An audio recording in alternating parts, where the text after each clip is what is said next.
MLA, sarpanch, ग्रामवासियों की उपस्थिति में जो अपने माता पिता के लायक बच्चे और बच्चियां हैं, जो कड़ी मेहनत करके परीक्षा में अच्छे नंबर लेके आए, उन बच्चे व बच्चियों के हाथों से हमने इन कार्यों का शुभारंभ करवाया है। आज मैंने ये तय किया कि भाई कलयुग के अंदर लोग कहते हैं कि शरीफ आदमी, इज्जतदार आदमी, खून पसीने की कमा के खाने वाला आदमी, उसका सम्मान सबसे ज्यादा घट गया है और बेईमानों का बोलबाला है, भ्रष्टाचारियों का बोलबाला है, चोर चक्कों का बोलबाला है। और शायद यही कलयुग की पहचान है। रामचरितमानस में तुलसीदास जी ने भी लिखा कि कलयुग में ऐसे ही लोगों का बोलबाला होगा। तो हमने ये तय किया कि सारी दुनिया तो हमारे बस में नहीं, लेकिन एक शुरुआत करते हैं बहरोड से कि बहरोड में विधायक की अनुशंसा पे कोई भी विकास कार्य होंगे,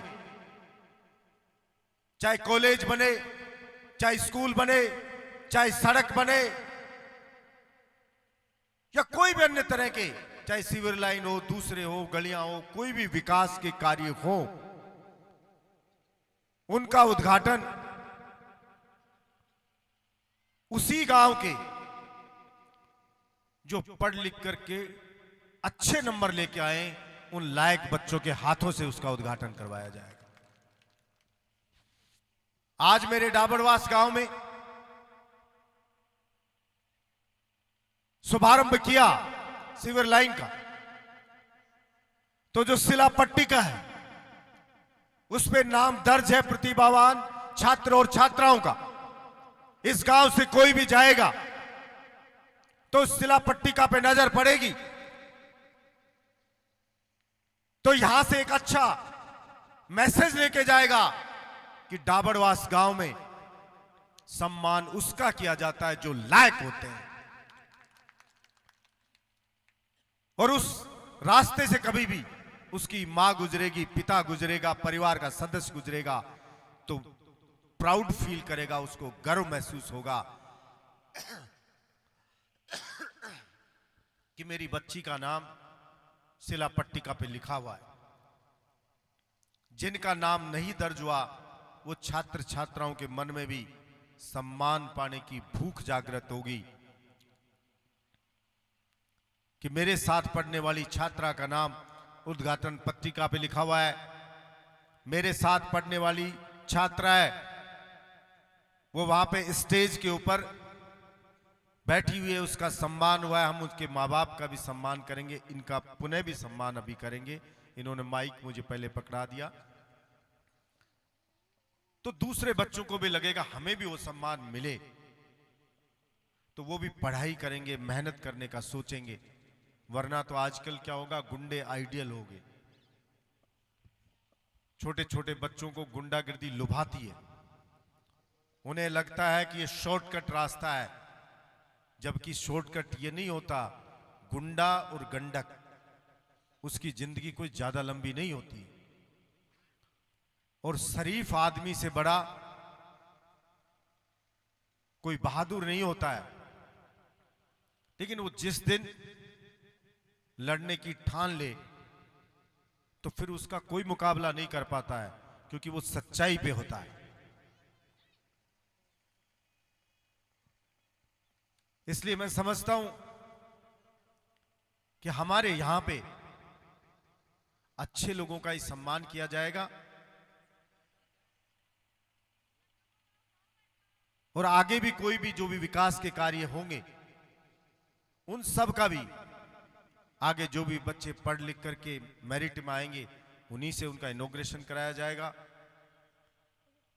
अभी मैं लेके जा रहा हूं जो पूरे ब्लॉक में, नीमराना और बहरोड ब्लॉक में जो सबसे ज्यादा नंबर लेके आए, टॉपर जो फर्स्ट आया है, सेकंड आया है, और पिछले साल भी फर्स्ट सेकंड आए, उनको उनके माता पिता को, उनके दादा दादी को, सबको हवाई जहाज में बिठा के वाराणसी में भगवान शिव जी के जो विश्वनाथ जी के दर्शन करा करके ला रहा हूं। और उनके बुजुर्ग दादा दादी को भी दर्शन के साथ साथ माँ बाप सबको 5 स्टार होटल में उनको एक दावत और देकर खिलाऊंगा, दावत खिला के लाऊंगा उसमें, ताकि दादा दादी को भी गर्व हो कि मेरी बेटी ने इतने नंबर लिए तो एमएलए मुझे हवाई जहाज में ले जा रहा है, एमएलए मुझे 5 स्टार होटल में ले जा रहा है, ताकि दूसरे बच्चों को भी उससे प्रेरणा मिलेगी। इसके साथ ही साथ जैसा मैंने पहले जिक्र किया था, आगे भी विधानसभा सत्र आ रहा है। मैंने हर विधानसभा सत्र में यह मांग रखी कि राजस्थान के बेरोजगार जवानों के साथ अन्याय हो रहा है, सरकार उसके दर्द को महसूस करे कि या तो भर्ती निकलती नहीं है और भर्ती निकल जाती है तो किसी का पेपर आउट हो जाता है, और किसी का पेपर आउट नहीं हुआ तो 65% तक बाहर के लोगों का सिलेक्शन हो जाता है और राजस्थान का बच्चा देखता का देखता रह जाता है। पूरे हिंदुस्तान में अलग अलग राज्य ने कानून बना के दूसरे राज्य से आने वाले बेरोजगारों को रोक दिया। 22 से 23 राज्य ऐसे हैं इस देश में जिसमें जितनी भी भर्तियां होती हैं उनमें राजस्थान के बेरोजगार की सिलेक्शन रेट 0 है, यानी एक भी लड़के को इस देश के 22 से 23 राज्यों में राजस्थान के बच्चे को नौकरी नहीं दी जा रही, और राजस्थान में 65% दूसरों को दे रहे। मैंने सरकार से मांग की कि सरकार तुरंत ये कानून बनाए कि हमारे यहां भी 100% राजस्थान के बच्चों को ही नौकरी मिलेगी। और माता श्री का आशीर्वाद रहा तो बहुत जल्दी, चाहे कुछ भी करना पड़े, मैं आपको जल्दी ये राजस्थान में कानून बनवा करके देंगे, और जिसका श्रेय मेरे बहरोड की 36 कौम के युवाओं को जाएगा कि इनकी जागृति थी तो ये कानून राजस्थान में बना। चिकित्सा के क्षेत्र में बहरोड में पूरा एयर कंडीशनर जिला अस्पताल बनाया, हर बीमारी का स्पेशलिस्ट रखा है, ऑपरेशन चालू है, और जहां सड़ता था पूरा हॉस्पिटल, आप जाओगे वहां पे तो सोफे भी आपको लग्जरी ऐसे बैठने को मिलेंगे, टॉयलेट भी इतने क्लीन मिलेंगे, हॉस्पिटल इतना साफ मिलेगा, डॉक्टर समय पे बैठेगा, और कोई भी बीमारी के लिए आप जाओगे तो आप निराश होकर नहीं आओगे कि यहां पे डॉक्टर नहीं है। वरना पहले कोई सुध लेने वाला नहीं था, सुनसान पड़ा रहता था हॉस्पिटल। आज जाओगे बहरोड के जिला अस्पताल में तो आपको एसएमएस जयपुर के जैसा फील आएगा, इतनी भारी भीड़ वहां पे आपको मिलेगी कि लोगों का विश्वास जगा, लोग दिखाने आए क्योंकि डॉक्टर सब मौजूद हैं, संसाधन मौजूद है। और 2 करोड़ रुपए मैंने अभी और दिए हैं कि उसके और जीर्णोद्धार के लिए जिला अस्पताल के। मांडन में आईटीआई कॉलेज, नीमराणा में डिग्री कॉलेज, बहरोड में गर्ल्स कॉलेज, बड़ौद में गर्ल्स कॉलेज, और मांडन में मैंने कहा थोड़ी बच्चों की संख्या बढ़ा दो तो एक गर्ल्स कॉलेज इसको और आपके को बना दो। सड़क कुंड रोड का आपका आज से चालू हो जाएगा, रोडवाल से अब इधर चालू हो जाएगा, जो 31 तक बोला है कि लगभग 1 महीने में लगभग सा जैसे जो ज्यादा खराब है मांडन तक पहुंच जाएगा या मांडन के बीणवास तक इसको कंप्लीट कर देंगे। उसके बाद में इस आगे कंप्लीट कर देंगे। पूरे बहरोड तक डबल लाइन कंप्लीट कर दी है डामर की। जो रोड एक परत और आएगी ऊपर, जब पूरा आ जाएगा, जब फाइनल परत आएगी, ऐसा रोड बनाए चाहे हवाई जहाज उतार। आपका ये रोड बताया मैंने, देखा भी, जो आपके रिको को जा रहा है, ये मार्च में जो बजट आएगा, इस मार्च में मैं अपने वाले इस रोड को भी सीसी रोड, अच्छा रोड बनवा दूंगा। इस रोड को, जो रिक्को को जोड़ने वाला जो रोड है, जो अपना अच्छे से, क्योंकि धूल मिट्टी उड़ती है, बुरा हाल है। और भी कोई छोटी मोटी कोई भी बात हो तो मैं तो इतना कह सकता हूं कि मेरे डाबरवास गांव का कर्ज मैं कभी चुका ही नहीं सकता। जब चारों पांव मेरे कीच में थे और लोग षड्यंत्र रच रहे थे कि बलजीत यादव विधानसभा ना जाए, सामने से नहीं रोक सकते थे तो षड्यंत्र रचते रहे, और सारे चूसिए मूसिए कान खजूरे बिच्छू सब एक हो गए थे कि बस एमएलए को रोकना है। तब आप सबने मेरा साथ दिया और सारी पार्टियों को ठोकर मार के, और आपने जनता की टिकट पे जनता के एमएलए को जिता करके राजस्थान की विधानसभा में भेजा। इसलिए मैं आपका ऋण कभी चुका नहीं सकता। और मैं पूरी कोशिश करता हूं कि 36 कौम का सम्मान हो, गरीब से गरीब, कमजोर से कमजोर, शरीफ से शरीफ व्यक्ति को भी लगे कि बहरोड का विधायक मेरा विधायक है और जो मैं कहूंगा वो बहरोड का विधायक करेगा, ये विश्वास उसको। और इसी का मैं प्रयास करता आ रहा हूं। मैं समझता हूं शायद पूरे बहरोड विधानसभा का एक भी व्यक्ति कोई ये नहीं कह सकता कि मैं बहरोड के एमएलए के पास गया और बहरोड के एमएलए ने मेरा सम्मान नहीं किया, या मेरी बात को नहीं सुना, या उसके बस का था और उसने मेरा काम नहीं किया। लेकिन फिर भी बहुत से लोगों के पेट में आटे उठते रहते हैं, क्योंकि दलालों की दलाली बंद हो गई। दलाल ये चाहते हैं कि बिचौलिया की व्यवस्था ये बंद ना हो। पहले कोई काम कहो तो कहते फलां को लेके आओ, उससे मिल लो, इस बिचौलिए से मिल लो, और अब ये होगा कि डायरेक्ट एमएलए से मिल सकते हैं। जनता का आज तक कोई बड़ा काम बता दे, कोई इतने एमएलए बने कि हमने बहरोड में ये काम कराया, सिर्फ भाई से भाई को लड़ाया। नेताओं का एक ही काम था, या तो उज्जर खाई में चले जाओ और या ब्याह में जार गुलाब जामुन चाट के आ जाओ, और कोई काम नेताओं ने बहरोड में नहीं रखा, सिर्फ लड़ाने का आपस में। और आज भी ये टुकटेरिए डोलते हैं। इनसे पूछ लो क्या विजन है तुम्हारा, क्या किया तुमने? कुछ नहीं, बस हमें दे दो, हमें दे दो, हमें दे दो। जनता से कोई लेना देना नहीं है।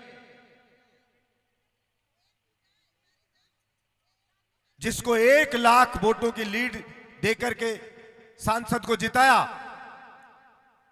वो धन्यवाद देने तक किसी गांव में नहीं गया, रुपया किसी गांव में देता नहीं है, और चेला चेलियों को छोड़ देता है कि जय बाबा की बोलता जाओ, जय बाबा की बोलता जाओ। चुग्गा डाल देता है और बजाओ, घूमते रहो। इसलिए हाँ, आप बिल्कुल वो भी करवाएंगे, पानी का भी करवाएंगे सर। पानी के लिए सरपंच साहब बोरिंग आपकी सुन के जाऊंगा, चिंता मत करो, बिल्कुल सुन के मैं वहीं आके सुनूंगा आपकी।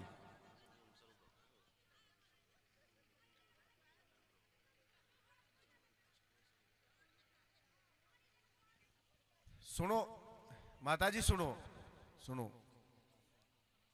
पहले गर्मियों में भी मुझे देखो फोन किया, जो भी जिसको याद होगा, तो मैं स्वयं चाहे 48 डिग्री टेम्परेचर चाहे हो, मैं खुद डाबरवास गांव में आया और पहले बोरिंग करवाई गांव में। अब पानी क्या नीचे सूखता जा रहा है। मैं तो बालकनाथ से कह रहा हूं कि ये यमुना का पानी दिला दे। पैसा सरकार से मैं दिलाऊंगा कि अपन जो बारिश में 2 महीने पानी रहता है वो नहर से वो पानी ले आए, साबी में बांध बना दे, वाटर लेवल अच्छा हो जाएगा, दिला दो।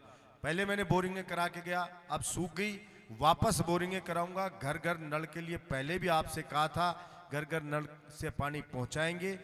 और टैंकर तक भी, जो ज्यादा शॉर्टेज आई तो आपको ध्यान होगा, गांव की सारी टंकियों में टैंकर भेज के भरवा के गया, घर में खुद खड़ा रह करके।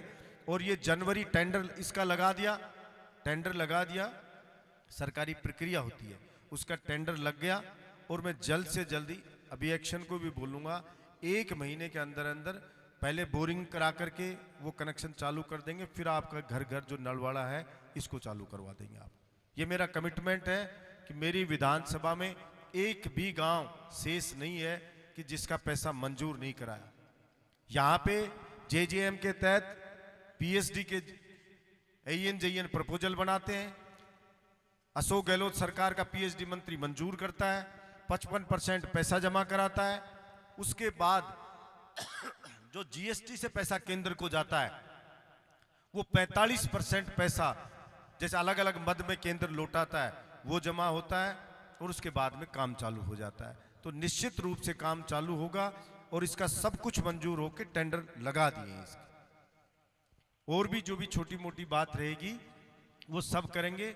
अभी मेरा इतना निवेदन है, हमारे जो बच्चों की लिस्ट है, क्या ये प्रतिभावान जो बच्चों की लिस्ट बनाई है, तो जो भी मौजूद हैं उनका नाम बोल देना, एक एक उनका नाम बोल देना। तो मैं एक बार, मेरी इच्छा है कि अगर इनके मम्मी पापा कोई हो, वो नहीं हो तो दादा दादी हो, कोई भी हो, तो एक बार हम चाहते हैं उनका भी सम्मान करना चाहते हैं कि उनके बच्चे बच्चियां हैं, उन्होंने पढ़ाई करके दूसरे लोगों के लिए प्रेरणा स्रोत बने, दूसरे बच्चों को एक अच्छी राह दिखा रहे हैं। चाहे घर में जो भी कमा के लाएंगे बड़े पद पे पहुंचेंगे, लेकिन कोई भी गांव का बच्चा अगर अच्छा काम करता है तो हम ये फील करते हैं हमारे गांव का नाम रोशन किया और दूसरे बच्चों को उदाहरण देते हैं कि देखो आप भी इनके जैसा बनो, तो आपका भी सम्मान होगा। बहुत बहुत धन्यवाद। जय हिंद, जय राजस्थान। मेरे